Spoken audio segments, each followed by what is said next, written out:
महाराष्ट्राचे लाडके मुख्यमंत्री माननीय एकनाथ शिंदे साहेब यांनी पुढील 5 वर्षासाठी महायुतीच्या वतीने महत्त्वाची 10 वचने जनतेला दिली आहेत.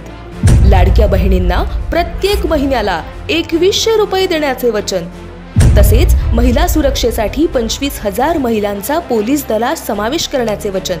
शेतकऱ्यांना कर्जमाफी आणि शेतकरी सन्मान योजनेतून वर्षाला 15,000 रुपये तर MSP वर 20% अनुदान देण्याचे वचन,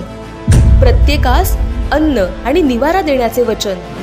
वृद्ध पेन्शनधारकांना 2100 रुपये महिन्याला देण्याचे वचन, राज्यातील जीवनावश्यक वस्तूंच्या किमती स्थिर ठेवण्याचे वचन, 25 लाख रोजगार निर्मिती तसेच 10 लाख विद्यार्थ्यांना 10,000 रुपये विद्यावेतन देण्याचे वचन, 45,000 गावात पाणंद रस्ते बांधण्याचे वचन, अंगणवाडी आणि आशा सेविकांना 15,000 रुपये आणि सुरक्षा कवच देण्याचे वचन, वीज बिलात 30% कपात करून सौर आणि अक्षय ऊर्जेवर भर देण्याचे वचन,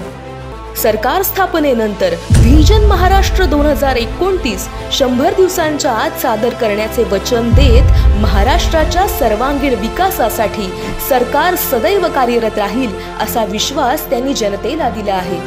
निवडणुकीत जिंकून जनतेची साथ, एकनाथ शिंदे घडवतील महाराष्ट्राचा सर्वांगीण विकास.